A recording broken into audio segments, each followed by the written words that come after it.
Please welcome on stage Secretary General of the Norwegian Atlantic Committee, Hansen Bundt.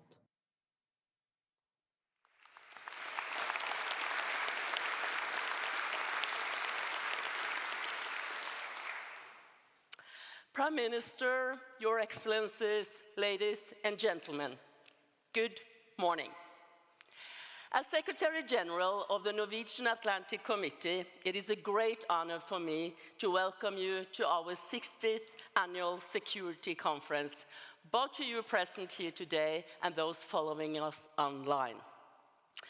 As the conference has permanently moved from Leonkollen outside Oslo to the historic University Aula, and to mark our 60th anniversary, we have renamed it the Oslo Security Conference.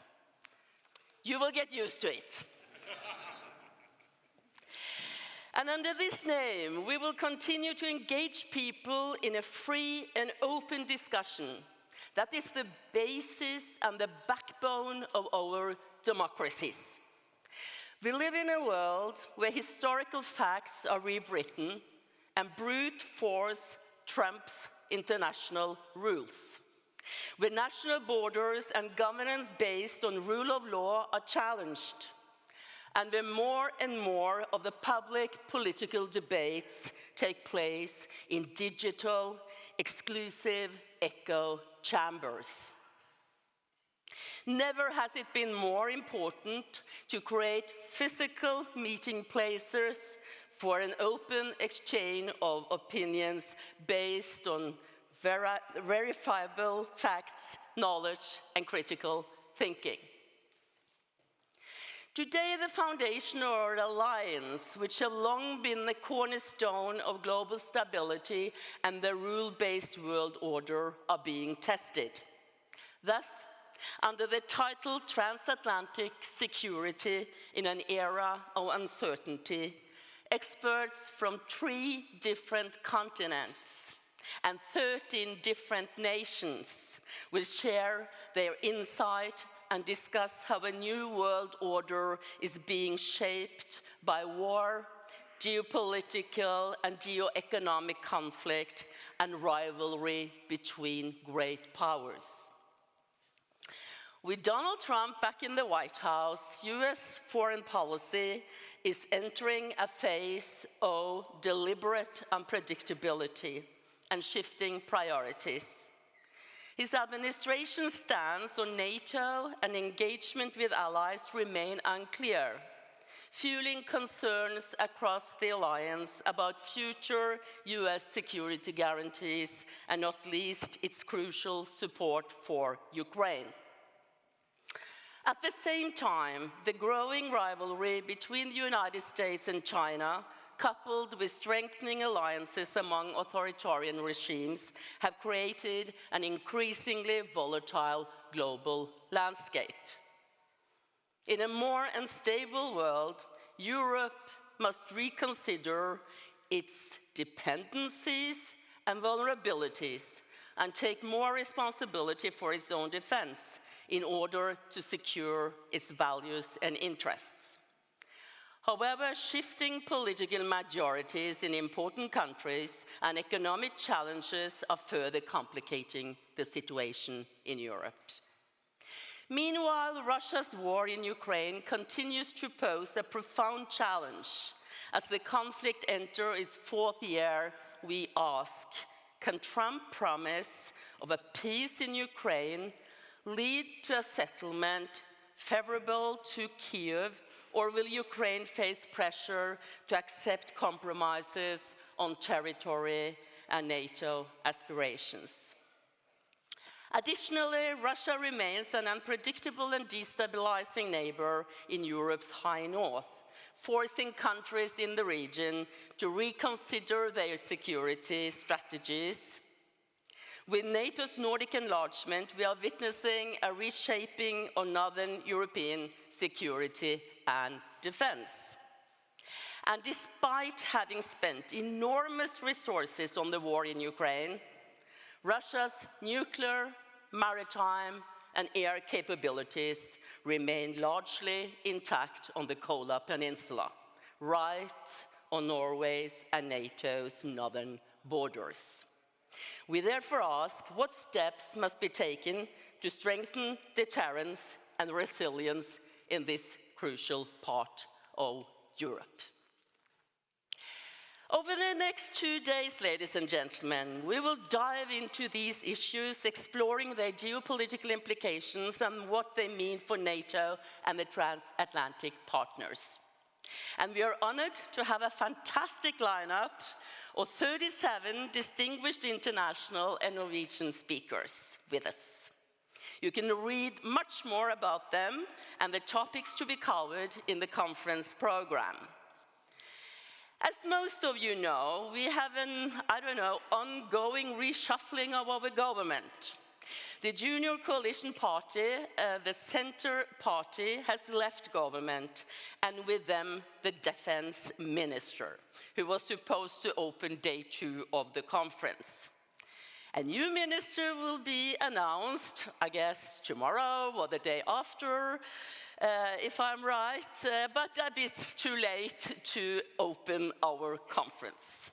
However, we are pleased to announce that our Chief of Defense, General Eirik Kristoffersen, will take his place tomorrow. With these words, we are more than proud to announce that our Prime Minister found time to come and visit our conference in the middle of his reshuffling of the government. So please welcome to the floor our Prime Minister Jonas Gahr Støre.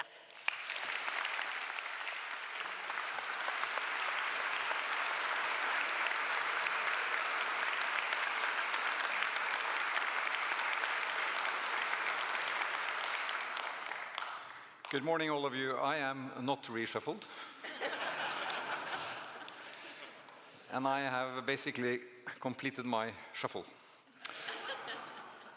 This is the second time in a week that I am here in a field aula of the Norwegian University of Oslo.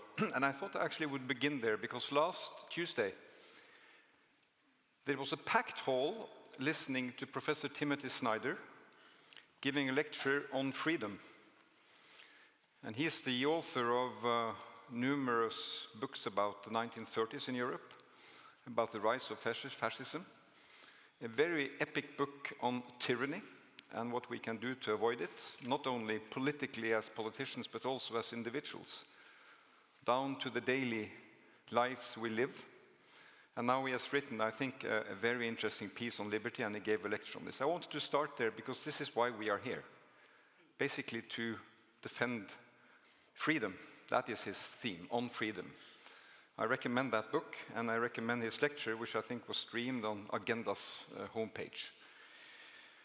Yes, Kate, there is a world of uncertainty, but what is certain is that your Atlantic Committee is holding seminars and has moved into this great hall of University of Oslo. I appreciate that. I think it is important that we have a mainstay of these conferences, taking the temperature, so to say, of what is around Norway, and I think this Atlantic perspective is ringing true every time. Because when we address security issues from a Norwegian perspective, we come back to the fact that geography has such a big meaning. And for Norway, it will always be Euro-Atlantic, Atlantic-Euro in different versions. So I appreciate that, and 60th anniversary is a good sign of endurance. I was 5 years at the time, in 1965. I didn't attend the conferences then. But truly, we were then in the midst of Cold War, the real Cold War, which, if we look at it from today's perspective, was a remarkable area of stability. Because really, one could predict where the main players were. It was not undangerous. It was a dangerous world, but it was more predictable than today. The US was in the midst of being more and more divided over Vietnam, having bearings on US policies into the 1970s and beyond. And we were perhaps at the first steps of emerging European integration in the mid-60s, also leading forward. That was an interesting time. At the time, Einar Gerhardsen was Prime Minister of Norway, and Per Borten took over at the end of the year, but that's not the theme. Norwegians will understand that joke. So I will not spend much time on labeling these times. You know, there's a lot of work going on. What kind of times are we living in? Is this probably beyond the Cold War?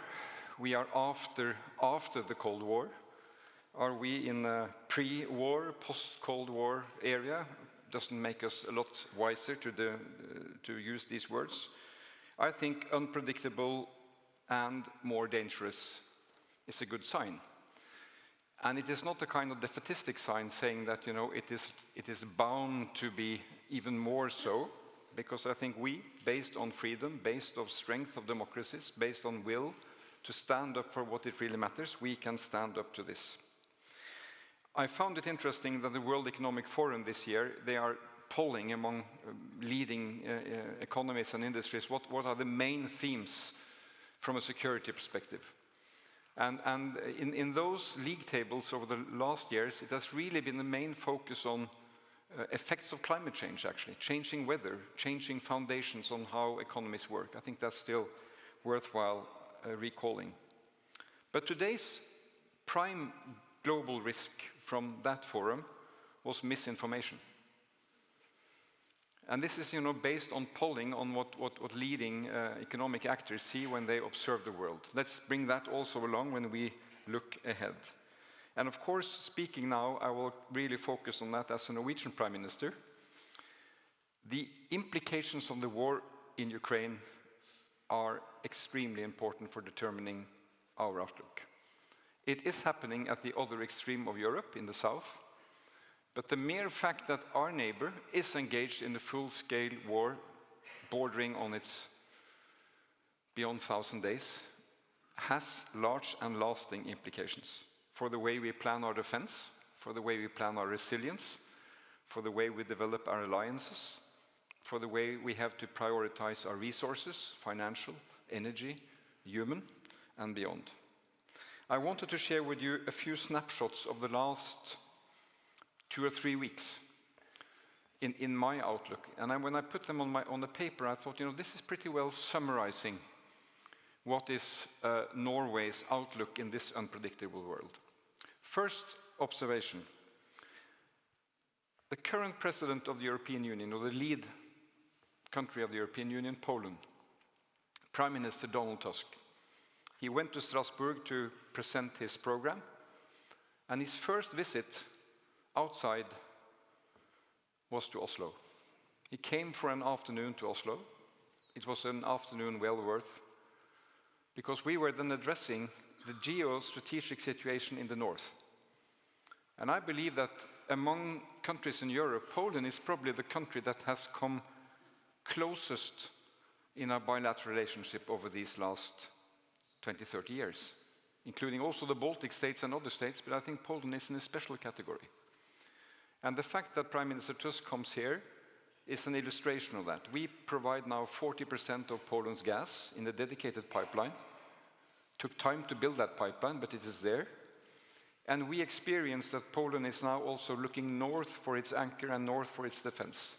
In November, we had a gathering of Baltic prime ministers, Nordic prime ministers, and the Prime Minister of Poland in Sweden to address common security challenges in the north.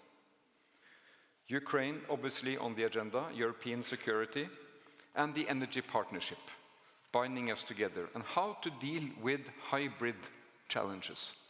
Because that, I think, is on top of policy decision makers in our countries today. It is obviously Secretary General and General Article 5 reflections, but the challenge to policymakers now is the in-between. When are we challenged? And what does the challenge mean? And the best way to get along that road, be better at understanding hybrid threats and real challenges, being better at performing the skill of attribution. When are we in the position to attribute when there are hybrid skills? The best way to move forward on that is to do it with our closest allies. So that was one event in the end of January. The second one was last Sunday in Copenhagen, when we gathered 4 Nordic prime ministers around the kitchen table of Prime Minister Fredriksen at her house to be among Nordics in a situation where one of us was really being challenged, namely Denmark. And I found that an expression of solidarity, an expression also of relevance, because we come together to discuss what does it mean to provide stability in the Arctic. And not now addressing instability from familiar sources, being Russian, Chinese movement developments, but this pretty unheard claim from the US president. Which then again highlights that the Nordics are in a very new special position, seen from a Norwegian point of view, because we are all NATO. And I was in government when we deepened defense cooperation with Sweden and Finland, 27, 28, which was really meaningful. The NORDEF cooperation has been very effective. But it cannot compare to the fact when we work on interoperability in NATO, part of the same regional plans, going to belong to the same command in Norfolk, planning and preparing through our defense, chief of defense, how we shall do that. And I think we all agreed that rarely in our lifetime, Prime Minister Kristersson, President Stubb, Prime Minister Fredriksson and myself, has the Nordic dimension been more relevant than today. Next thing that happened was last Monday, when I gathered with 50 other heads of government in Auschwitz to commemorate 80 years after the liberation of that camp. And it was an extremely moving session where there was no word spoken from any politician, because we were simply there to witness and observe and listen to 4 remaining witnesses describing what they had been through. I take that also as a remark linked to Timothy Snyder's presentation on liberty and how to defend against tyranny, but it was a sobering moment. I went from Poland, from Denmark to Poland, back to Oslo, and then to Tromsø for the Arctic Frontier Conference, which is a result of 20 years of Norway's High North policy, where we have defined the High North, the Arctic, as our key priority in security. Because this is where most things change in our local environment, up until now, I would say. I remember becoming foreign minister in 2005, I was trying to define where are things really changing around us now? East, south, west, but it was really in the north. Climate is changing, new resources are being discovered, and where is Russia going to land in its transition? So Arctic Frontier is a result of this effort by then the Stoltenberg government and also Solberg government to prioritize the High North, institutionalize cooperation, make progress on university cooperation, all kind of cross-border cooperations in the north, but also bringing the attention of our allies to the north. Because at that time, remember, in the Arctic, people were saying, the Arctic is really an empty place. There is not really legal rules applying there. This is terra nullus from a legal point of view. It isn't. The law of the sea applies. International law applies. Coastal states have rights and obligations. Pretty obvious, but you have to remind them and define the strategy for that. This Arctic Frontier Conference, which is on research and cooperation between Arctic states, was bigger than ever. Bigger attendance, more relevant. We have been able to maintain that Arctic Council structure without Russia participating politically. That is impossible. But there's still work to be done on pollution, on climate, on transport, on search and rescue, and making sense of life up there. And then, of course, the other thing which is happening during these couple of weeks is the messages coming out of the US. Panama and Greenland is one thing. Obviously, has to be understood over time what this really means. I will not jump to conclusions. I think it is wise to analyze it being sober. But also the tariffs being implemented as we speak and the challenges they oppose. The consequences for transatlantic cooperation and links. We are bound by values and economies. So this is, of course, critically important. And that brings me to the last point. which is what happened in government in Norway last week. Because that was a moment where I had to make clear as a Prime Minister that Norway is committed, participating, and with obligations in this European fine network of cooperation. We are allies through NATO. We have strong bilateral relationships. We provide more than 30% of Europe's gas, 40% of UK gas. We were able to increase our gas export by about 10% when this war broke out in Ukraine. And we want to be strong in that partnership. And we have the market integration through the internal market, which gives us rights and obligations. And there's no way we can balance all of this in these times without respecting and honoring our obligations. So for me, it was a question really of either we do this or you do it without me. And we do it. So we will continue to be respecting this EEA agreement. And the government that you will see in a short time will be fully committed to this, taking care of Norwegian interests, but also acknowledging that Norwegian interests are really inextricably linked to a Europe that can cope, and we will cope with them. So where does all of that bring us? A few summing ups. First of all, we will highlight what it means for Norway in terms of rights and obligations to belong to this Europe. We are not a member of the European Union, but we are linked through the European Economic Area and numerous agreements ranging from research now to defense, and we will follow up on that. We have a military industry that will make a difference in this coming together to mobilize to be relevant in our deterrence and also in our support for Ukraine. We don't choose our geography, it is a given.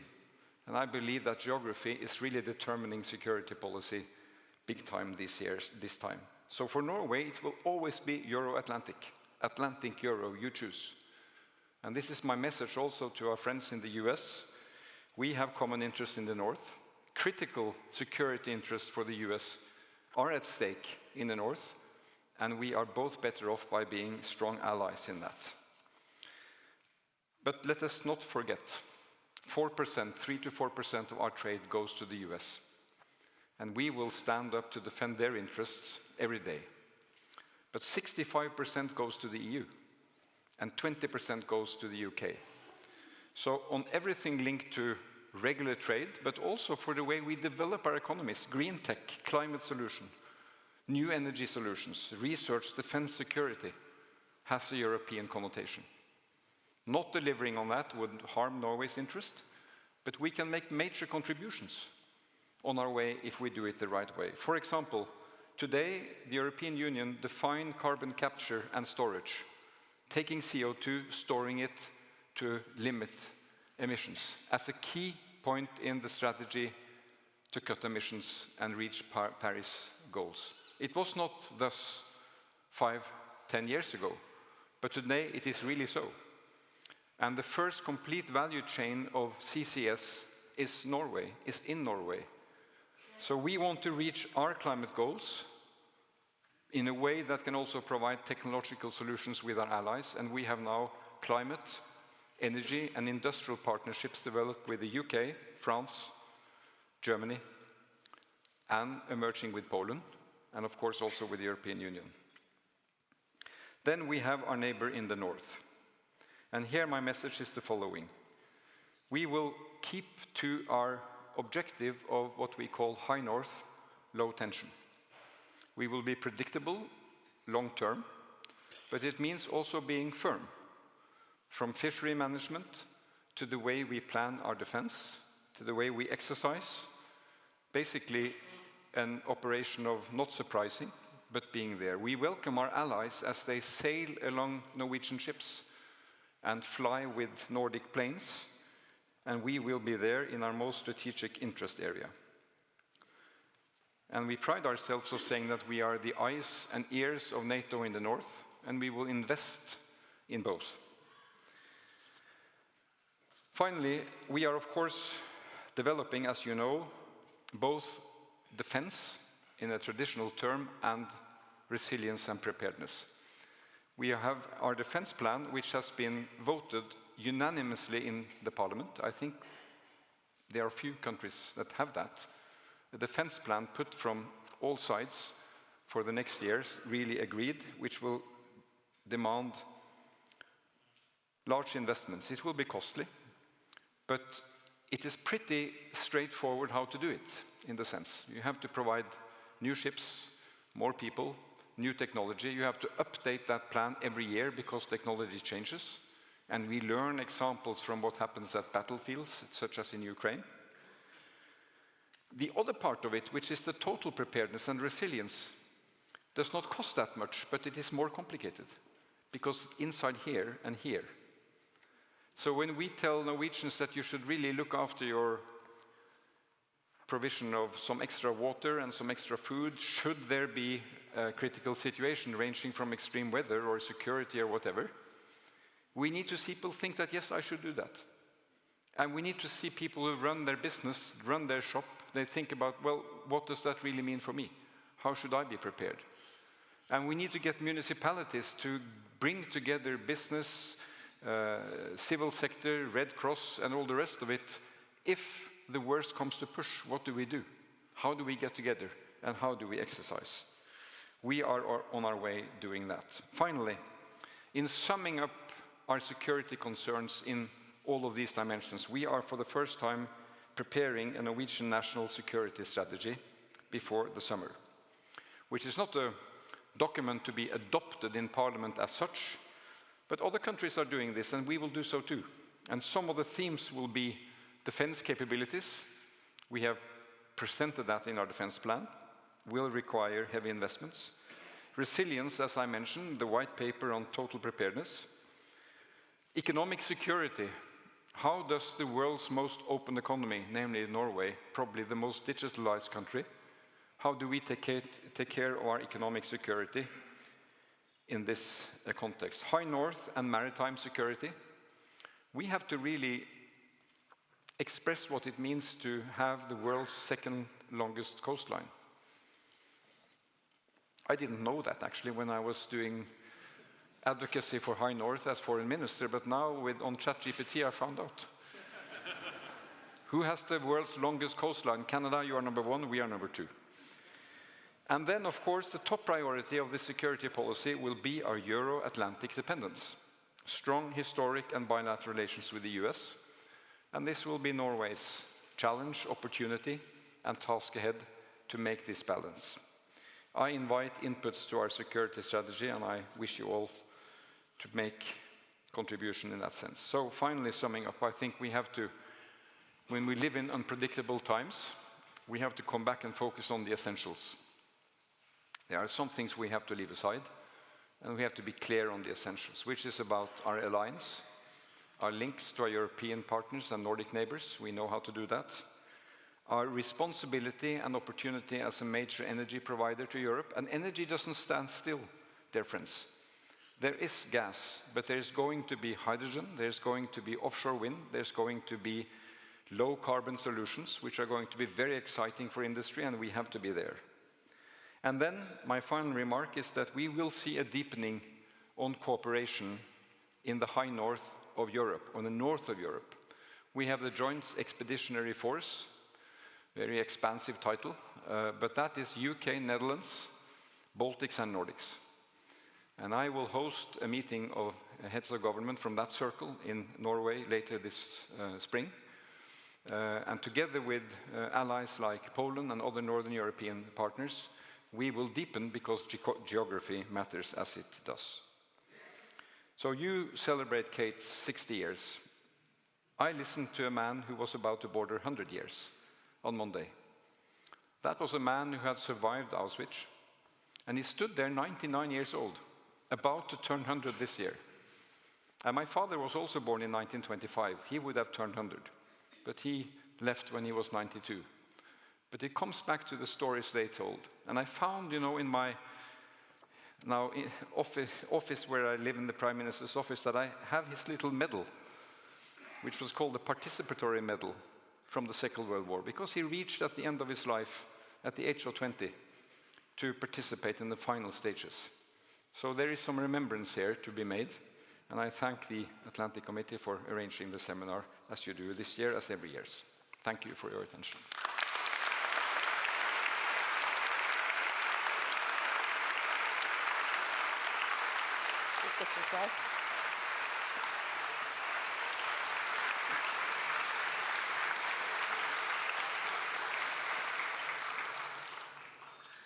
Thank you very much, Prime Minister, for a brilliant speech, I must say. You pointed out your 3 meetings last couple of 2 weeks, starting with the meeting with Donald Tusk, ending with Auschwitz. In the middle, you talked about your Sunday dinner in Copenhagen with other prime ministers or state leaders of the Scandinavian Nordic countries. Could you tell us a little bit about what does it mean to, as a state leader, to know people so good as we do in the Nordic context? Does chemistry between state leaders or prime ministers, is it important? I'm just curious. Yeah, I remember, as a student, I think one of the, well, there was one exam where the question in international relations was, does personal relations matter? Exactly. In foreign policy? And the answer is yes, but interests decide. Yeah.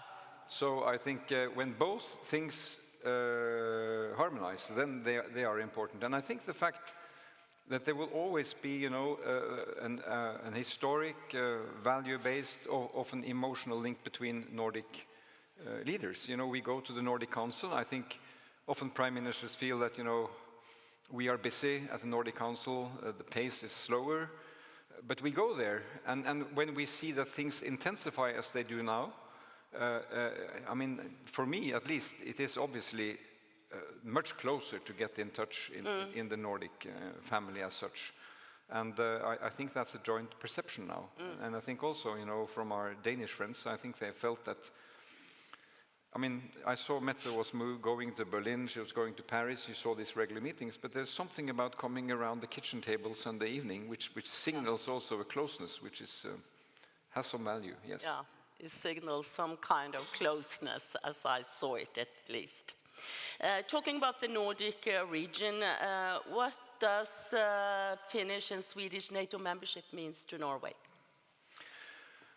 Well, I think first of all, those months that followed from January 2022, remember that President Niinistö's decision to go for NATO membership came before the invasion. Yeah.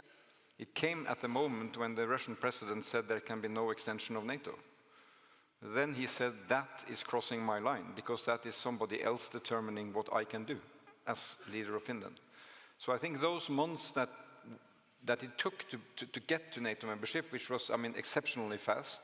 Stian Jensen is sitting there, and he and Jens Stoltenberg, the work they did to facilitate that, I think was quite remarkable. So I think we saw that as, of course, it is a geostrategic event that we would have liked to avoid, in the sense that the invasion in Ukraine was the kind of tipping point. But when that happened, it provided us an opportunity to create strategic depth in the north, and to do, according to into the same operability modus, regional plans of NATO, our defense integration. I mean, we will have now combined 250 fighter jets of first category. They would have been there anyway, but being together in something which is coordinated, I think is unique. And even before this membership process was completed, we tasked our chiefs of defense to start looking at how they would work together. And as General Cavoli and his team finalized the regional plans, which we adopted at Vilnius and in Washington, we were able to see, okay, here, in addition to our national planning, we can do more integration defense-wise. So that has had great meaning, and of course it is linking up the Atlantic Barents dimension with the Baltic dimension in a new way. because we have territory between those maritime areas. Norway will always be, have our eyes fixed on the maritime dimension. But the solidarity thing here is that when you have these cable incidents in the Baltic Sea, we are very closely linked on that. Before I leave the Nordic region, I have to ask you, tomorrow we are going to have the Chief of Defense, both of Finland and Norway, in the conference. And we have a little bit different approaches. Norway has its self-imposed restrictions close up on the Russian border. Your foreign minister said on the Arctic frontier that it was time to review Norway's policy of self-imposed restrictions. Could you elaborate a little bit on that? Will we do that? I don't like the notion self-imposed. But we decide how we exercise. That is the point. And yes, we are doing modifications to that because our geography has changed.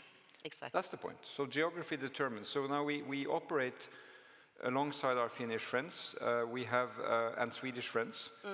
And obviously with Finland in NATO, if you look at the map, there are certain things that have to come together in a new way. But my point is still high north, low tension, being predictable and long-term and no surprise.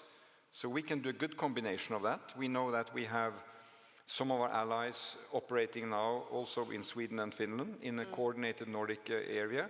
So we will make adaptations to that in a way which will make that function, operationally smooth. And I think here, the key thing here really is the Norwegian-Finnish cooperation, because we're both neighbors. Finland with its long neighbor, Norway with a shorter border, but then with a big maritime area. I'm very pleased that we reached the delimitation agreement in 2010 in the Arctic and Baltic Sea, so we have that, stable. But I think this very close now coordination between Finland and Norway on managing this is very important to us. You touched upon the change of government in our main security ally in the US. We have been talking a little bit, you talked a little bit about Greenland challenging international borders, tariffs, and the other things coming out of Washington these days. I would like to ask you about Elon Musk. Very close to the US president, mixing into European elections. We are having election in Germany later this month. How do you see this new challenge of, I don't know what to call it, but very rich people mixing into other countries' internal policy and challenging our democracy? How can we meet that? Well, last time I commented on that, I was honored by a tweet by Mr. Musk, so I have to think that one through. Well, I think to be formal on this, you have different traditions in different countries. And of course, obviously, in the US, the tech industry, part of that is influencing policies in ways which are sometimes similar, sometimes different. But I think in general, respecting the integrity of every country's electoral process is key. It is something that we respect among friends. I think, as party leaders, you are often invited to come and speak at other party conferences to in a kind of respectful way, support an election campaign of a common party. But for example, I would not go to Sweden to campaign against a sitting government, but I may go to support perhaps party colleagues. And I think that, one should respect the integrity of that and deliberate attempts through technological, social media or financial means to really change electoral behavior. I have stated the fact I think that is not on. I don't think it's a good thing, and we should be able to say so. And then we will have to see how that unfolds. But I think it's been a pretty united reaction from, at least from Europe, on that one, and it has to be. That point has to be made. Last week, when you ended up with your junior partner in government leaving, you have referred to that many times as the importance of being a stable and reliable partner to our European allies. To what degrees has security aspects informed your decision going out of the government, or that the others were leaving the government? And will this have any impact on the future security and foreign policy of your government taking seat this week? Well, let's be clear about the facts. They decided to leave because they could not be in the government that would follow up on these obligations. You know, security these days is a unique combination of military security, economic security, energy security, and I would say security of values that we share. So this agreement we have with the European Union together with Iceland and Liechtenstein, it's a special agreement on the European Economic Area, making us a part of the internal market. From the start, that was really about market integration, having the same rules as we normally have had throughout generations in Europe from Norway's side. But today, I see that as highly security related.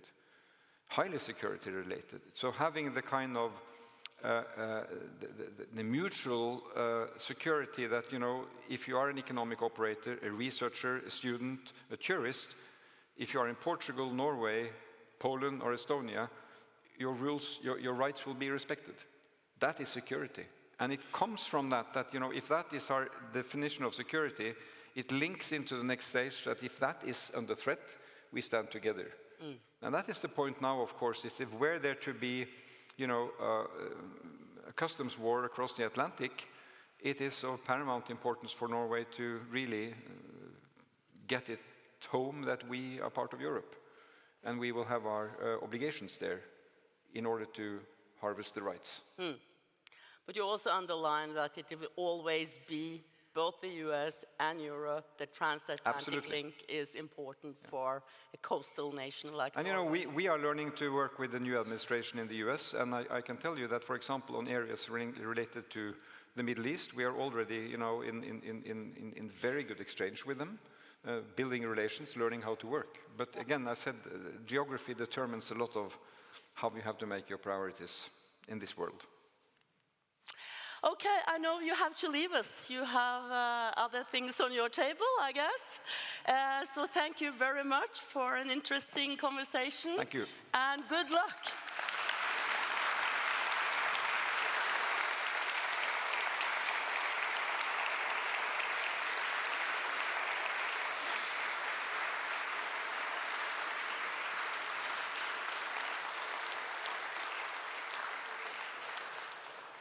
And as the Prime Minister are leaving, I will ask to be joined up here on the stage by 4 other speakers. First, Lord Robertson, previously or former the NATO Secretary General and UK Secretary of Defence, now leading the work on a new strategic defence review in the UK. Please. Take a seat over there. Over there.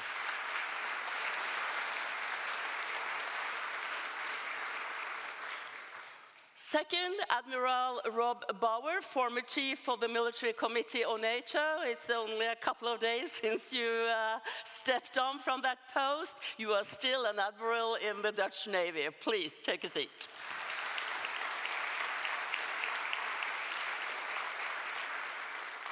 And Stian Jensen, former Chief of Staff of NATO Secretary General Jens Stoltenberg.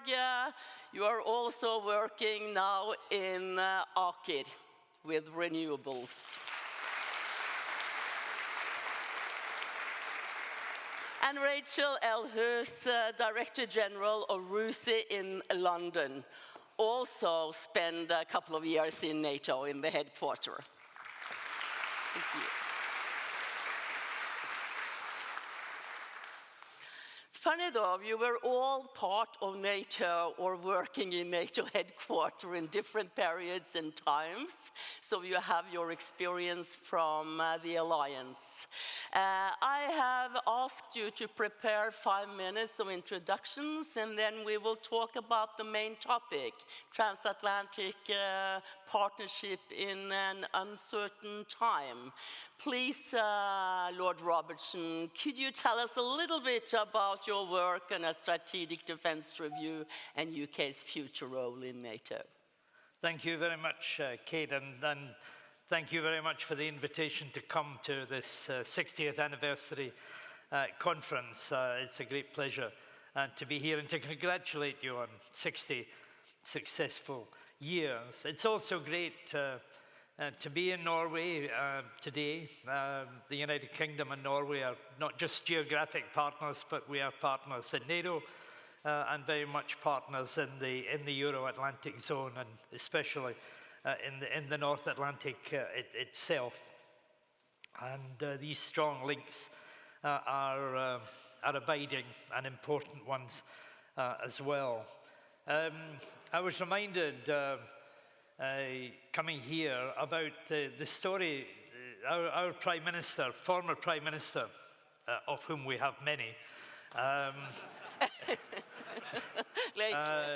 John Major, tells a story about when he met Boris Yeltsin. And Boris Yeltsin told him the story about at the sort of peak of his power and economic chaos. He was asked by a young woman reporter if he could sum up the current economic situation in one word.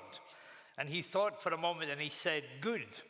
And she said, well, that's very interesting, Mr. President. What if you had two words? He said, not good. And in many ways, that sums up the world situation, the good and the not good. I did a defense review as the UK Defense Secretary in 1998, when a lot of the younger members of this audience were pretty small. And at that time, we had 20,000 troops committed to Northern Ireland, inside our own borders. NATO had just signed the NATO-Russia Founding Act, and we had good relations with the Russian Federation. China was in the background, and the world was relatively stable at that point. That world is gone completely. It is in the past, and therefore the good and not good, it's the not good part of what we have. The post-Cold War settlement has gone. It's gone too.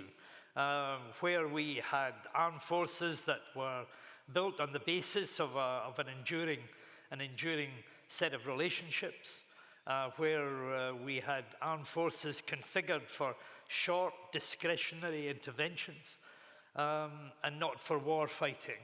We're now in an era where great power competition is the norm, where violence as a method of solving political problems seems to have become a normal, and where authoritarians and populists seem to be in charge of affairs. So the necessity now for basically rebuilding the capacity of war fighting, which is the basis of deterrence. You know, the basis of deterrence is based on measuring whether your adversary can commit more pain to you than you can be caused. And therefore, re-establishing war fighting is now a priority for NATO countries. And secondly, we also have to remember Article 3 of the North Atlantic Treaty. You know, it took the events of 2001 to remind people what Article 5 was. The self-defense clause, an attack on one country is an attack on all. Article 3 imposes an obligation on the individual countries in the alliance to look after their own defense. And it's only on the basis of that collective assertion we have. So that is why the United Kingdom, the new United Kingdom government came in July of last year, determined to face up to both of these things, the resumption, the recreation of war-fighting ability as the deterrent, and an Article 3 in protecting our own bases as well. And I notice we've just had a Prime Minister of a Labour government addressing us this morning, so you know, two Labour governments who are going through difficult periods. Maybe there's a degree of solidarity between the Prime Minister and Prime Minister Støre when they meet today as well. An external review took place. That was a completely different model. 3 reviewers, myself as a former Defence Secretary, General Barons, a former Chief of Defence, and Dr. Fiona Hill, an American academic. with 6 experts also helping us along the line. We put out 24 propositions to the public, asking questions about defence, all aspects of defence. We received 8,000 responses, amounting to 2.4 million words. We used artificial intelligence to synthesize all of that, and we had submissions from 100 think tanks and academic institutions, 200 from the supply chain and from industry. We received submissions from 30 nations, from Iceland to Japan, from Norway to New Zealand. And between October and November, we had 26 challenge panels involving 150 experts looking at every aspect of UK defence and coming to some conclusions. And now we 3 reviewers are compiling a report that will be handed to the Prime Minister within the next few weeks. Once we've decided on what capabilities will be required within the target, the exam question we were set was, how can this be done within 2.5% of GNP? The UK spends 2.3% on GNP at the present moment. Norway spends 2.2%, so we're roughly the same. But the nuclear deterrent, the British independent nuclear deterrent, takes up 20% of our budget, which reduces the amount of money for conventional defence down to 1.5%. A very difficult task to do. But we believe that the thoroughness of the process that we have embarked upon of historic proportions should produce a transformation of British defence that I think will intimidate our enemies, inspire our friends, and make the country safer than it is today. Okay, thank you so far, Lord Robertson. Could I just challenge you before I go to Bauer? Your last review of security, defense, development, and foreign policy in 2021 was called Global Britain in a Competitive Age. Will it be a global or a regional Britain you are analyzing? Well, Britain has got global responsibilities, but as I say, we have to base it, the United Kingdom defence, and first of all, Article 3, defending the country. Previously, this was never a real problem. We didn't have that as the primary responsibility because we were a long way from trouble. We're much closer to the trouble at the present moment. Article 5 is the collective defence of the NATO countries, but we also have global responsibilities. We have overseas territories as well. So it has to be a blend of all of these things. They can't simply be restricted, even although the territory around the United Kingdom is obviously going to have to be a priority. We can talk more about your role in Northern Europe after a while. Rob Bauer, please, the floor is yours. Thank you, Kate.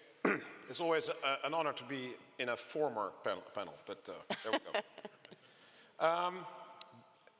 Kate gave me the title NATO in Uncertain Times, but I want to start talking with some certainties in general. The first one is that Russia will remain a systemic threat. Whatever the outcome of the war. They're either emboldened if they win, or they are very frustrated if they lose. The second one is that we see closer and closer cooperation between Russia and China, the so-called limitless partnership between Russia and North Korea, which they now have a security alliance, and between Russia and Iran on weapon deliveries. All this goes much further than the assistance for Russia in their war against Ukraine. We're also seeing closer cooperation on policies, military operations and exercises, weapon exports, R&D, and transfer of strategic and normal technologies. That is an increasing challenge for North America and Europe. The next one is collective defense is back, and is here to stay. The next one is, it is all connected to the rebalancing of power between the US and China. There is now open source reports of China building the world's largest military command center, calling Beijing Military City. They're not building this to bake fortune cookies. This is all part of their grand military, conventional and nuclear buildup without any form of transparency. Now, some NATO certainties. NATO and national defence plans, as Lord Robertson explained about the UK, are more closely integrated than ever before. All allies have agreed on the full list of what we need in terms of troops, capabilities, ammunition, exercises and authorities in order to deter and defend against our two recognized threats, which is Russia and the terrorist organizations. And then I'm talking about the force structure requirements, NATO force model, minimum capability requirements, and they are all based on regional plans or the so-called family of plans. Allies will decide on the so-called capability targets before the summit in The Hague. That means a apportionment discussion, and it means that we look at who will provide exactly which part of the NATO shield to deter and defend. In these so-called capability targets, we will see that European nations and Canada will be asked to invest more in capabilities that until now only the US has. This is based on military logic because it maximizes our military flexibility. Meanwhile, the support for Ukraine that was first happening under US leadership is now placed under the NATO banner. JTEC and the NSATU are up and running and will rapidly expand in the coming months. All allies remain committed to place Ukraine in the best possible position at the negotiation table. We all want a just and lasting peace. A bad deal between Russia and Ukraine would be disastrous for the world. It will have a devastating effect on the rules-based international order. And it will translate into a direct deterioration of the security situation in the Indo-Pacific. The CRINC, which is China, Russia, Iran, and North Korea, cooperation has irreversibly connected the European and the Indo-Pacific theaters. And the final certainty in NATO is that we have allies will ramp up their defense spending. The necessary investments will cost significantly more than the in Vilnius agreed minimum of 2%. And it's not a percentage on itself. The percentage is now connected to plans that lead to the list of capabilities that we know we need to have. So we basically know what we need to buy. So with all these certainties in place, the only real uncertainty at the moment is production capacity in the defense industry. I'm worried that political drama will distract us from focusing on more joint procurement and standardization, or interoperability. We need those two elements to provide the industry with long-term demand signals, and all the extra money that goes to defense spending will be futile if we don't also create more production capacity. Otherwise, we end up paying even more for the same, or even worse, we pay more and receive less than we do now, because the prices go up on a daily basis and the delivery times go to the right. I'm encouraged by the recent statements by the new EU Defence Commissioner Kubilius, and I look forward to reading his white paper. Production capacity is the issue where EU and NATO can achieve synergetic effects. We need to stop holding ourselves back. We have been advocating for years that the financial sector needs to acknowledge there is nothing unethical in defending ourselves against an aggressor, and preventing war is the best sustainability measure ever. The rating agencies also play an important role in the solution, as they presumably lower ratings of financial institutions if they invest in the defense industry. Conclusions. To round off, during these sessions today and tomorrow, we will no doubt discuss all the things we need to do better in order to become more resilient. It is a normal and healthy part of the democratic process to openly discuss what needs to improve. But we shouldn't be misled into thinking that we are weak. NATO is stronger and readier than it's ever been. And we have made monumental strides over the past few years. We have absolutely no reason to think that we don't have it within ourselves to become even stronger. If we do exactly what allies already have agreed to do, we ensure our resilience increases. And as our resilience increases, our deterrence becomes stronger. And as our deterrence becomes stronger, the chance of war becoming a reality goes down. The age-old adage from Machiavelli still applies in 2025. If you want peace, prepare for war. The Nordics have always been leading in this effort, and Prime Minister Støre talked about it this morning. So I cannot think of a more fitting place to discuss this. Thank you. Thank you very much.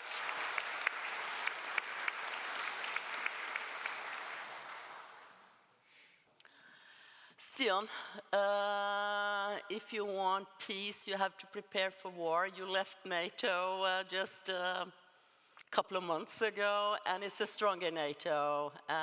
Rob has made sure that it's a stronger and more united NATO.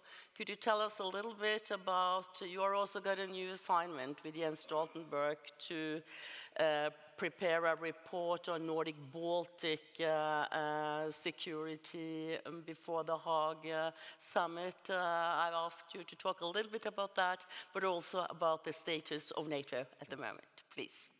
Well, first of all, Kate, thank you very much for inviting me. It's a real pleasure to be here. I actually thought I was out of the security policy community and I've joined the private sector, but as you mentioned, I've now received this assignment on Nordic-Baltic defense cooperation. Some have called it a penalty lap, but I actually tend to think it's an interesting assignment, and it's particularly an interesting assignment at this particular moment. But before I come on to the Nordic and Baltics, let me just pick up on one point that Rob mentioned, and that is that it is a stronger NATO that we have. And sometimes I get a bit perplexed and a bit, there's too much doom and gloom out there. I mean, yes, we face a more difficult security environment. Yes, Russia is a problem. Yes, China is a problem, and all of these sort of things. But we tend to forget that our capacity is actually quite substantial in terms of dealing with what has become a much more difficult security order. So I think as we progress the conversation during today and tomorrow, I think we should keep that in mind. But then on the Nordic-Baltic cooperation, as you mentioned, my former boss and I, we will look into, at least hope we can put some proposals on the table in terms of how to strengthen that cooperation. I think if you look at the history of Nordic defense cooperation, it really is the story of unfulfilled ambition and unfulfilled promises. Yeah. Not that nothing has been achieved, many things have been achieved, but in terms of what could be, I really think that is the story. And of course, now we're in a different situation with Sweden and Finland as members of NATO. We have a completely different foundation upon which to build. So just by way of introduction, 3 data points on the stronger Nordic and Baltic defense cooperation. First of all, it's very clear that this is within NATO. We've not been asked to look for any alternative. These countries are all staunchly transatlantic, and I don't think that's going to change anytime soon, regardless of who's president in the US. And I think it's also worth remembering that, one thing is the framework of NATO, but of course transatlantic security relations are also buttressed by a number of bilateral agreements, industry cooperation, long-standing agreement, personal relationships, etc. It really is a web of agreements and understandings built up over many decades. And that is, of course, what makes it so important, but it's also what makes it durable. And I think that's important to keep in mind. So what we will be looking at is how can the Nordic and the Baltic countries play a bigger role within the framework of NATO. So that's the first thing I wanted to mention. The other thing I wanted to mention is that this region is actually a geopolitically pretty significant region. Almost the entirety of NATO borders with Russia is the Nordic and the Baltic countries. It's only save Poland's border with Kaliningrad. The whole complex around the Baltic Sea, the high north, the North Atlantic, the connections to North America. And of course, as the Prime Minister mentioned, geography is an important determining factor. And this is a huge geographic region. Svalbard in the north, Denmark in the south, Baltics in the east, and yes, to Greenland in the west. It's actually a part of the Nordics. So it's a huge region and a politically significant region. And the last thing I wanted to mention about this is that we tend to think about the Nordic and Baltic countries as small. And to a certain extent, of course, that's true. But combined, this is a very capable region. It's not only geopolitically significant, but it's very capable. If you look at the combined defense budget, we're looking at something like $50 billion a year and rising quickly. Combined, these countries are the world's 12th biggest economy. They have solid state finances. They're among the top supporters of Ukraine. And it's not also about the state finances and the military side of things, but of course, in terms of energy resources, mineral resources, this is also an extremely important region. So I think, everything points in the direction that this is a region that can and should play a bigger role in European and transatlantic security. And that's what we will be looking at in terms of putting forward some proposals that can make that a reality. Thank you. Thank you, Stian. I think I'll just continue with you, Rachel.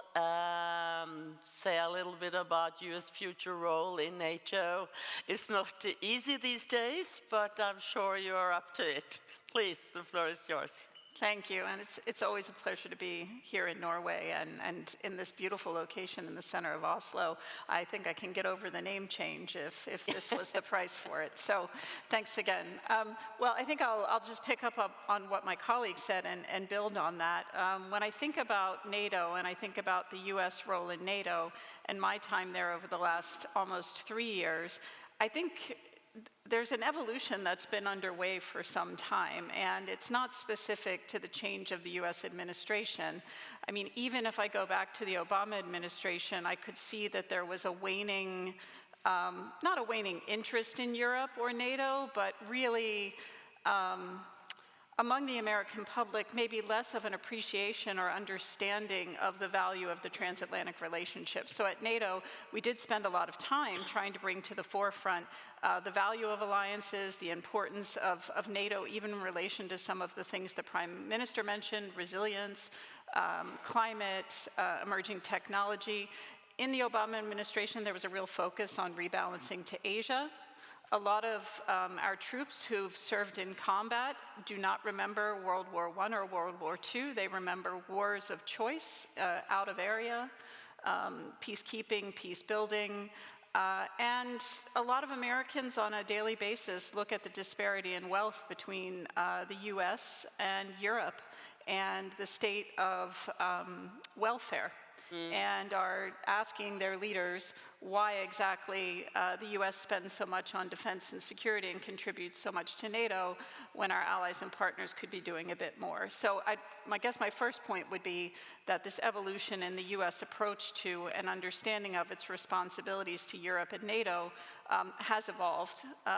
We're still there, we're still present, we're still actively engaged in pushing the alliance forward into new areas and stepping up along the lines everyone else mentioned.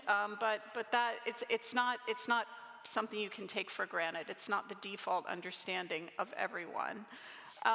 So you would say that with that understanding, Europeans would have said over the last decade, it's time to step up, it's time to reduce the dependence on the US, it's time to get at those critical capability shortfalls that we see on the NATO lists. But honestly, when I arrived at NATO in February 2022, there was really not a real urgency to act. Certain countries tried to step up. I would give credit to Poland and Norway, but it wasn't really enough. Defense budgets, I think the mean was still around 1.3 or 1.5%, and it wasn't until Germany stepped up and said 1.5 and counting, and we're going to meet the 2%, that the mean and the median really changed there. France, to their credit, tried to wake up both the alliance and the European Union to some of these shifting sands, but very few followed. When things did begin to change a little bit was with the renewed invasion of Ukraine in 2022. I do think that was a wake-up call that brought about some positive changes that we can build on now, given some of the challenges that will be presented by the priorities of the new administration. Maybe just to go through a few, We saw an upward trend in defense spending. I mentioned the Germans went to 2%, and that really took away the ability of others to hide behind Germany. We saw a number of countries, including the Germans, say, I need it now. I don't have time for long-term developmental procurements. I have to buy things off the shelf to fill some of the gaps that I have immediately. You saw a new partnership with industry, and Rob Bauer mentioned this, that now when we sit around the table and we talk about capability targets and how NATO will meet its level of ambition, defense industry and companies are around the table. National armaments directors are around the table. The trend, something that every single speaker this morning has mentioned, is the importance of regional groupings, whether it's Nordic, Nordic-Baltic, Transatlantic. This is really something that I saw in NATO. There's a new energy behind all of these regional defense agreements. I think that's the right answer because we see a weakening of consensus at a multinational level. And in this context, those bilateral, sub-regional, multi-speed arrangements nested within and under NATO and the European Union are what is going to carry things forward. I mean, even the UK, which has, suffered for a period of years under, the bad feelings following Brexit, has gone down this path with bilateral agreements with France, Poland, Germany, but as long as these things are all feeding into the collective whole, I think it's very healthy that there's this new energy behind these regional defense arrangements and security arrangements. We also see another positive trend is new coalitions within NATO. So again, and I don't know if Støre and others had the same experience, but something changed after Ukraine, and no longer was it true that in NATO that you had to have the Quad on board. And if you had the Quad on board, or if you had the US leading the chart, they would get their way. I simply would contest that it's not like that anymore. That if you had, Poland or the B9 stepping up together to push an agenda, that was a formidable force. Sweden and Finland joining really raised the stakes and the voice of the Nordic countries. And I think this is a good thing, because any over-reliance on one country or just the big countries who have their own national security interests and politics is proving to maybe have been not the wisest bet. So I think it's great that the balance of power within NATO has also changed. Maybe turning a little bit to Ukraine, because I think that's part of the question here about how things will change with the US. Similar to what I just described around collective defense and the way NATO operates, we had a consensus problem in the last year or two regarding Ukraine's future relationship with NATO. We had a lot of countries that were saying membership now, we had others saying some kind of partnerships, and then we had countries like Hungary, which frankly almost set it out on the NATO assistance mission to Ukraine. So how do you deal with that when you can't get consensus at that higher level, which I think is a trend that will continue given political dynamics, not just in the US, but across? You again go back to those more ad hoc economic and security guarantees outside of, but nested within NATO and the EU. And I will say over the last year, and I know Rob and Støre were part of this, we did push to make sure that a lot of the work that the US started with the Ukraine Defense Contact Group at Ramstein and the Security Assistance Group Ukraine were moved into NATO and EU structures. So they had more staying power, whether it was the training, the funding, the defense reforms. You can't have something that important reliant on a single country. So again, I have hope that although the US will stay involved, there's a little bit more resilience, if you will, there in our support to Ukraine and our ability to help move Ukraine in a Euro-Atlantic direction, hopefully eventually towards NATO membership, but not completely reliant on one single nation. So just to sort of come full circle, I think the lesson that Europe needs to step up and take on more responsibility for its own security and transatlantic security. The signs have been there for a while. It's not specific to the current US administration. It's because the security situation has evolved and the position of those countries demand it. So within that, though, I think we have some really positive mechanisms with regional security arrangements, bilateral security arrangements, partnerships with industry to get through these difficult times. Thank you. Thank you so much, all of you. I will encourage some of at least our international speakers to prepare some questions, but first I will return to the panel. You touched upon, Rachel, regionalization as a good development of NATO, that different groupings find together and strengthen NATO. I would like to challenge the three others. How do you see that, Stian? You are working exactly on that with the Nordic-Baltic perspective. Would this also be a danger for NATO to break up NATO if you are going to get stronger regional cooperation? And Admiral Bauer and Lord Robertson, I would like you also to comment on that after Stian. Yeah, no, I mean, regionalization in NATO has always been a sort of bad word. Yeah, exactly. You know, that it denotes fragmentation in some sense. But I tend to agree with Rachel. I don't actually think that's the case. You know, you're getting now quite powerful regional groupings that can make a real difference. And that can make a real difference to a bigger collective whole. I mean, take this region as an example. Of course, the geostrategic situation in the High North or the situation in the Baltic Sea is not only a question for the Nordic countries, it's a question for the entire alliance.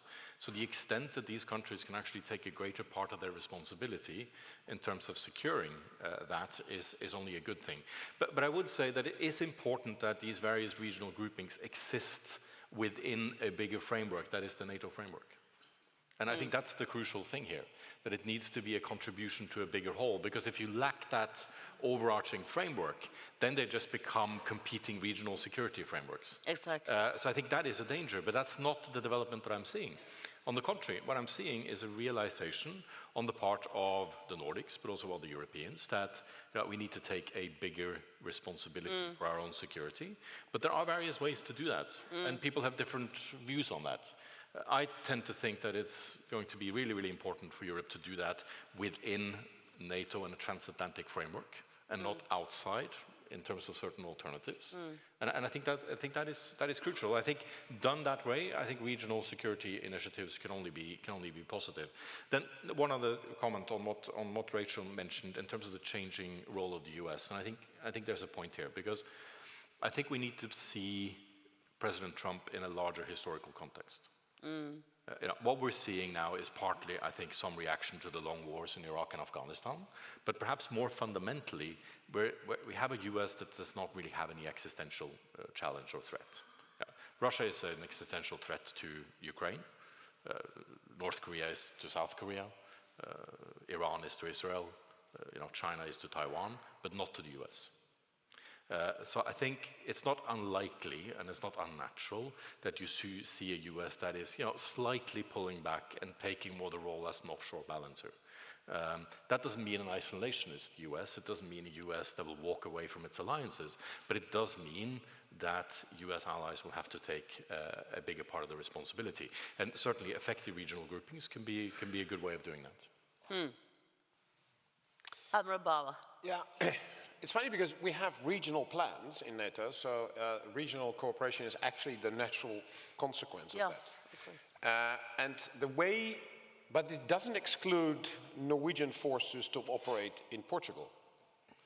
And that's what nations need to keep in mind. So it's great to have this local, regional cooperation, but the larger, let's say, way we want to be able to operate remains the same.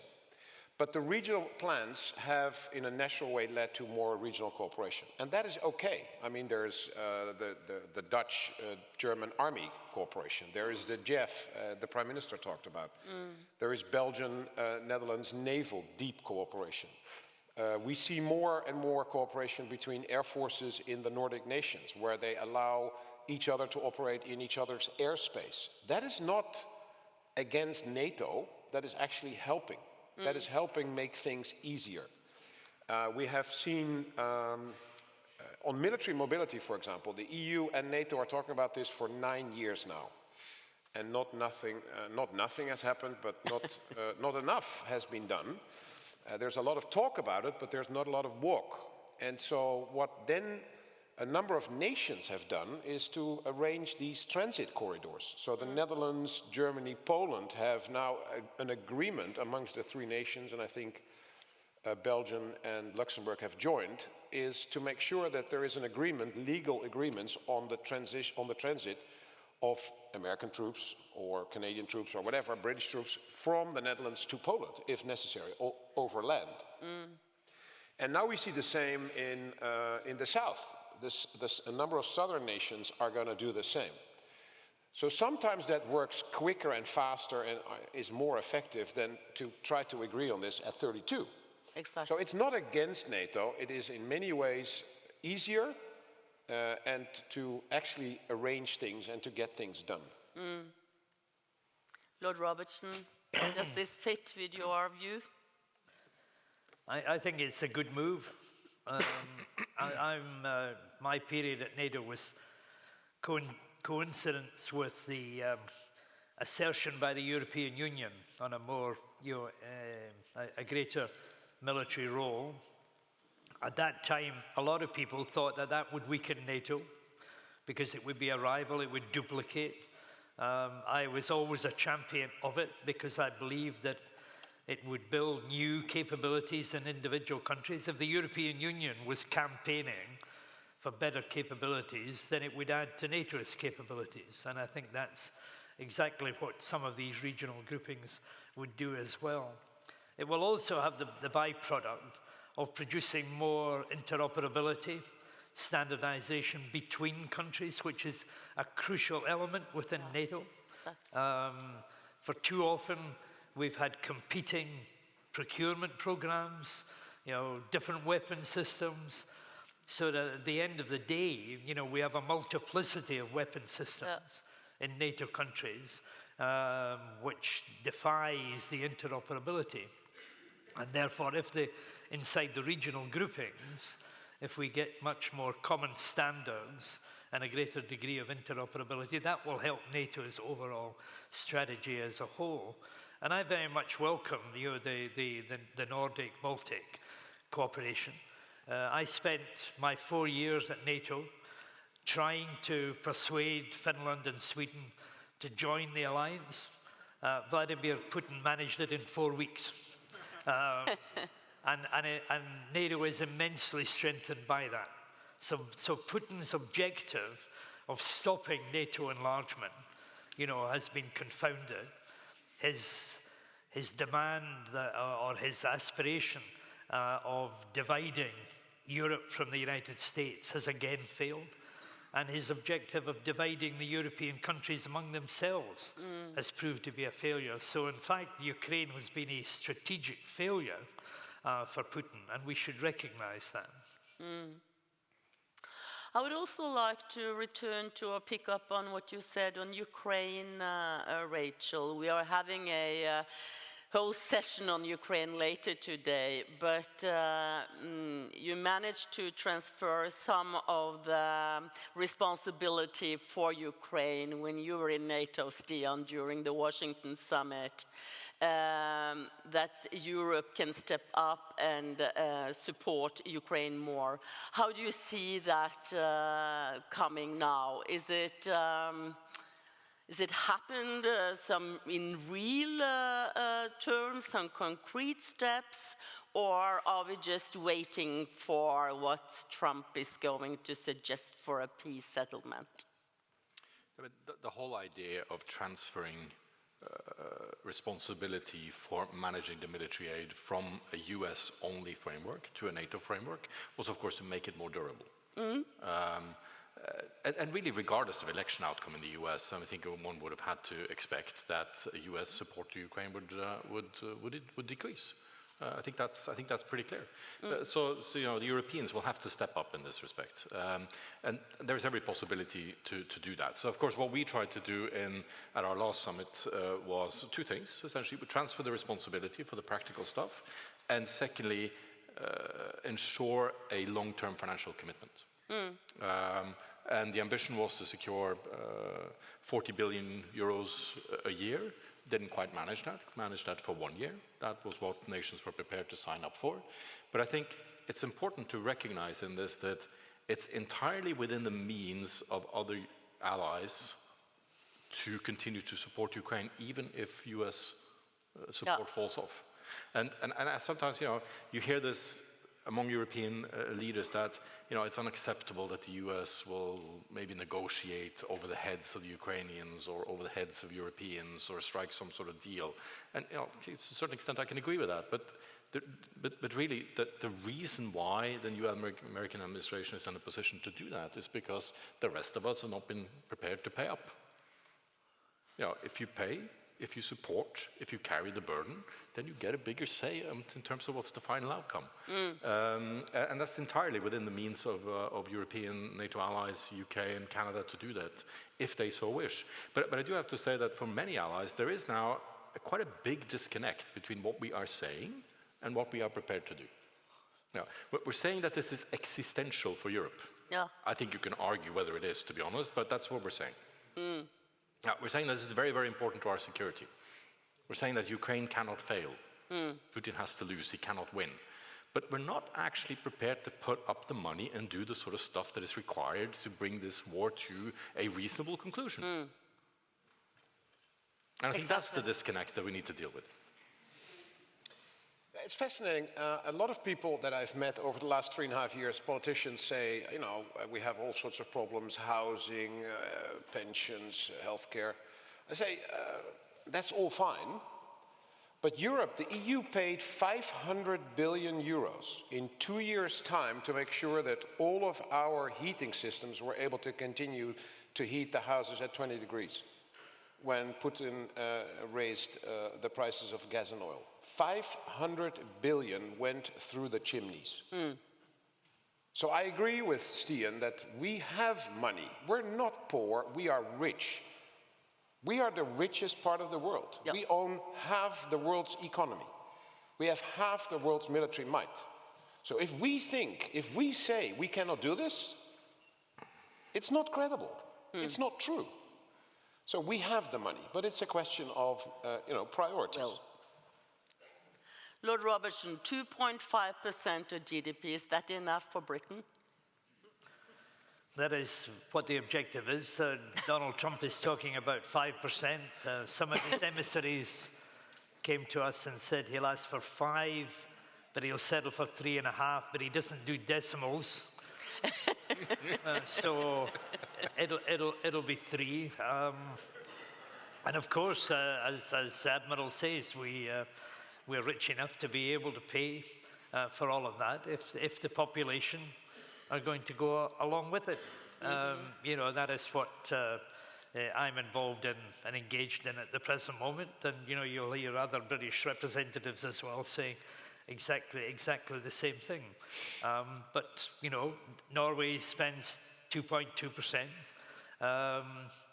I think Portugal, Spain and Italy are now down on 1.5% or less on defence.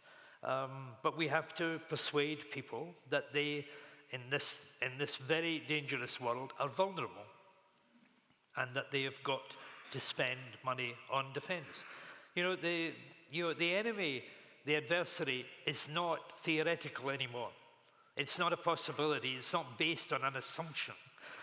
We can see what is happening in the Donbass. We can see what's happening in Ukraine and what the Russians are actually doing. We can see how there is an interconnection between the North Koreans supplying troops. There are North Korean troops fighting in Europe today.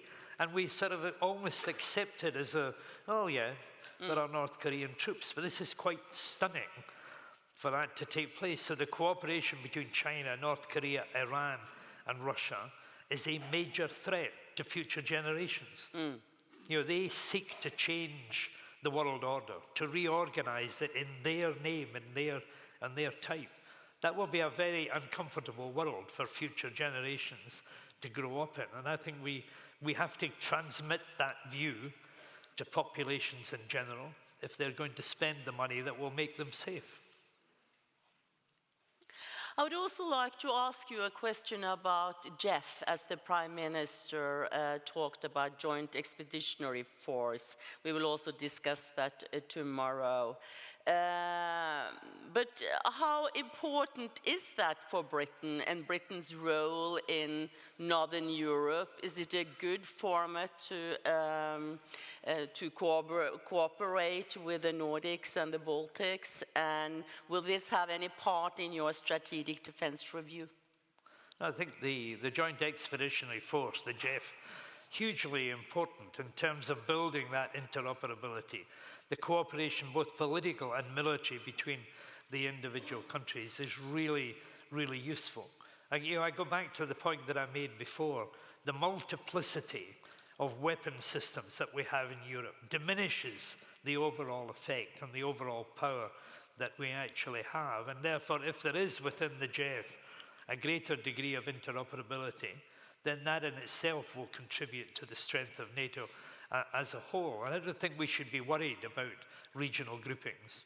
We should champion them in the way that we champion the EU having a greater role in defence, because overall it adds to the Western European capacity to deter any future aggressor from attacking. Admiral Bauer, you have spoken about the need for a whole-of-society approach to defense. The Prime Minister also made remarks on our total defense concept. How should European nations prepare their civilian population and infrastructure for the possibility of a large-scale conflict in order to engage the whole society? Do you have any thoughts about that? I think since the 90s, in general, we have outsourced a lot of things from the government into the private sector. And we basically have outsourced security to the armed forces. And the people in our nations sort of have this attitude, you know, we give you the money and then don't bother us too much with it. But if I talk to a group of people and I ask, do you all want more security? Everybody nods yes. Yeah. And then I say, that's not my problem alone. It is our problem, and therefore you have to become part of the solution. Now, the average age is probably here okay to escape from conscription. But in general, I would say, we have to discuss conscription. We have to discuss reservists. We have to discuss mobilization. And whether we like it or not, but in a war, after 2 days, soldiers get wounded and soldiers die. Who will replace those soldiers, do you think? It is us. It is the population of our nations. And that sort of realization has to sink in. That's one. So the people have to become part of the solution. And on the scale from me to we have gone completely to the me. It is my right. It is my happiness. Everything is about me. And the society is not the sum of all the me's. In a society, you have to do things which are important for the group. Now, in a way, I think I have a right to speak about this, because in the military, we never do anything for ourselves. People think the armed forces are a collection of people that want to die, but that's not true. That's not true. They accept that that might be the consequence of their task, but it's not their purpose. And so I think we have to move away from the me a little bit to the we. And I think that is one of the things that is part of this whole of society idea. It is about food, energy, it's about food security, it's about energy security.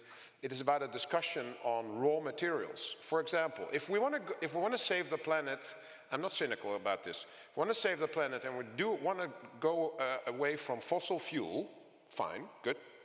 Then nobody dares to talk about nuclear energy. I think it's wrong, but that's me personally.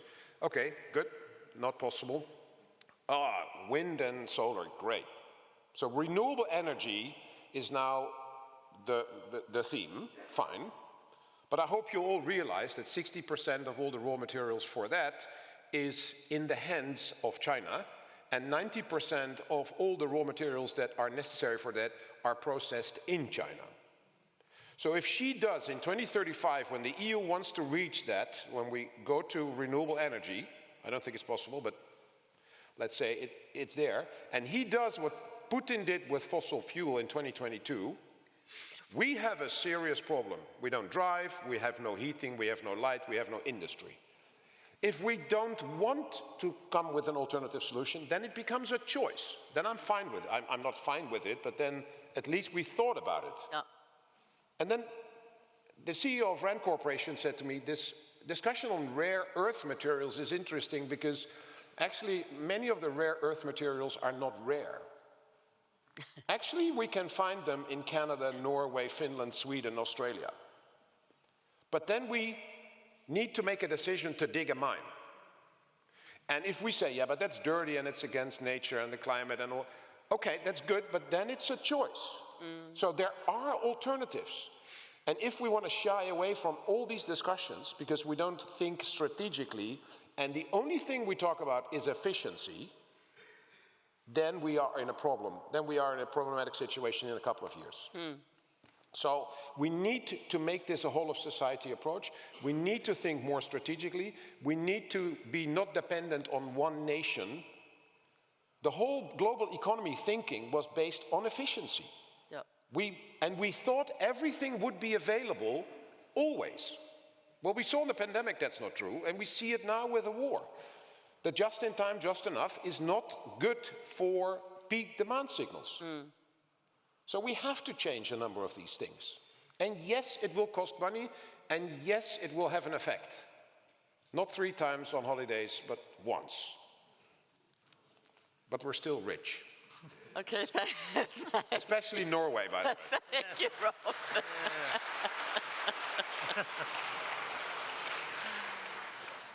We have 6 minutes left before the coffee break. I will allow 2 questions, please. Camilla, yeah, provide Julian with a microphone, and Hannah.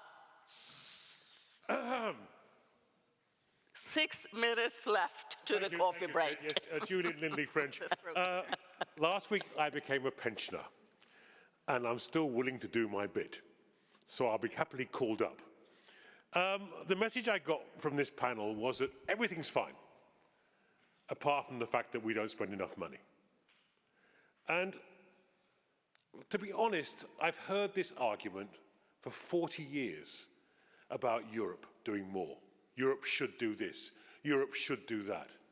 What Trump is saying to us, in effect, is we can no longer guarantee that the United States will be there in a major crisis in and around Europe. That's the message he is sending us. So get ready, Europe. That's what he's saying. Yet I see no evidence that we're willing to have the scale of ambition, invest as Europeans the level of investment required to produce a force which could really deal with a worst-case crisis in which the Americans are busy elsewhere. So my specific question, Kate, is to George, and forgive me, George, for this. But the UK signed up to very specific commitments to NATO under the 2019 military strategy and under the family of plans. These are very significant military commitments, including 2 divisions. Will SDR 25 confirm that when called upon, the United Kingdom will deploy 2 divisions of the army in the defence of Europe? And if so, how? Okay, thank you. Then Hannah Celeste. Thank you, Hannah Celeste, Foreign Policy Council, Ukrainian Prism. I have a question to the Admiral, because you've been talking about JTAC and the structures like these that are taking responsibility from the US Rammstein group up to the NATO. However, JTAC is definitely not a substitute to Rammstein in terms of the functions, first of all. And here is the big question. In Rammstein format, nobody could block a decision. As soon as we are coming to NATO structures, we always have a consensus issue. What to do with Norway, Slovakia, and in case of any unpredictability, as we call it, with the current US administration, when we speak about the military supplies to Ukraine. Thank you, Hannah. then we have two specific questions, Lord Robertson and Rob Bauer. Well, I'm not in a position to answer, Julian Lindley French, because we haven't completed the work of the Strategic Defence Review. And you'll get an answer in the next few weeks about that. But I think we've got to bear in mind the fact that, up to now, NATO has been asking, increasingly over recent years, especially after the invasion of Ukraine, countries to do certain things. And most of the countries agree that they will do it. And in many cases, they pretend to do it. That is a simple reality. If countries are not willing to spend the money, then they can't deploy the forces to do with that. But so we have to bear in mind in the UK the legacy that we have of hollowed out forces as a consequence of the post-Cold War world and the settlement. We've got to deal with what Secure is wanting, what General Cavoli is demanding of us, the two divisions of the army, but also what we do in the North Atlantic, which is of huge importance, both to the United Kingdom as well as to this region as a whole. What we have to do for Ukraine in order to make sure that they prevail. So how we do that within the envelope of 2.5% of GNP and maintain the independent nuclear deterrent from which countries like Norway benefit. If President Trump chooses not to adhere to the Article 5 commitment, then the British independent nuclear deterrent becomes Europe's nuclear umbrella. And it's of enormous importance. And I can tell you, I think, having been in the Kremlin so many times, the one thing that Vladimir Putin cares about British defence is the fact that we have an independent nuclear deterrent. And that has got to be and will be maintained. But how we deal with all of the different challenges is part of what this Strategic Defence Review is about, and eventually you'll find out the answer to your question. Okay, thank you. Admiral Bauer. To your question, I think NATO has never said that JTAC will be replacing SEGU, so that's not the decision. NSATU is replacing part of what SEGU is doing, because a number of things that SEGU is doing, they will continue to do bilaterally with Ukraine. But I do not agree that nothing could be blocked in SEGU. Because for example, when the 61 billion package of the US didn't come through, that affected SEGU as well, of course. So every nation always will have the right to say no to something, whether it is in NATO or whether it is in a bilateral relationship. So it is not true that SEGU couldn't suffer from any blockades of decisions. So that's one. I think the good news is that NSATU is in some ways doing more than SEGU, because so it's about coordinated training, it's about coordinating all the requirements of Ukraine, and it's making sure that it gets into the logistic base in Poland, Romania, and in Slovakia. And that those logistic locations are defended, are secure. The fourth thing is that NSATU now also looks at the future development of the armed forces of Ukraine, which was not part of the SEGU mission. So I think that is very important in terms of the longer-term relationship with Ukraine after the war, basically. How will the armed forces of Ukraine look like? JTAC is on top of all that to make sure that we learn the right lessons from the war in Ukraine.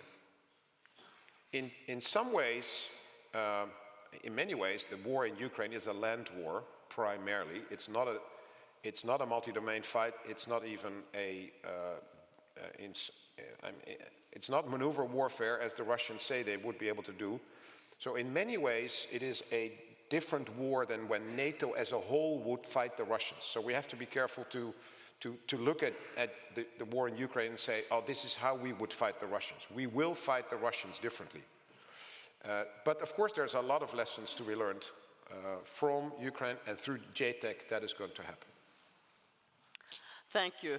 We are a bit on overtime, but I will give Stian and Rachel the possibility to close some remarks on how will Europe, how shall we meet what's coming out of Washington in the future weeks. I know, Stian, you have always encouraged us to weight Trump's actions heavier than his words, or do you have some advices for how to cope with Trump in the coming weeks? And Rachel, for you as well. Start with you, Stian. We have 2 minutes. Well, then I think I just leave you with this, that thankfully that's no longer my responsibility. But just one comment at the end. And Julian mentioned that, you said everything is fine. That's what you take away from this panel. Well, let me just leave you with this. When I read the newspapers, it really looks like the world is going to come to an end tomorrow. Ukraine falls, NATO is next. Authoritarians on the rise, new technologies, we don't understand them. Humanity is going to go down the drain. Well, it's not hard to paint a bleak picture, and it's not hard to admire the problem. But I actually tend to think that we do 2 things. We overestimate our potential opponents. I mean, Russia is in disarray. Their war in Ukraine is a strategic disaster for them. You can make a similar argument about the Chinese. Just look at their demographics. 1.4 billion Chinese today will be about half that at the end of the century. We tend to overplay our potential adversaries and their strength. And likewise, we tend to downplay our own. We really do. It is entirely within the bounds of the possible that we can continue to support Ukraine. Democracy still represents something like 60 to 70% of world GDP. 19 out of the 20 biggest companies on the planet find their home in democracies. The only exception is Saudi Aramco, non-Chinese, non-Russians. So yes, we are faced with a very, very different and more difficult security environment, but we tend to forget that our capacity to deal with this is actually substantial. Okay. Rachel, please. All right, I'll try my best. Well, I guess, all right, so maybe I've been listening and making some notes, so maybe 5 sort of survival tactics, management tactics. So number 1, don't respond to everything. As my kids would say, it's not always about you. Sometimes, sometimes it will be about a domestic audience, sometimes it will be about an individual themselves.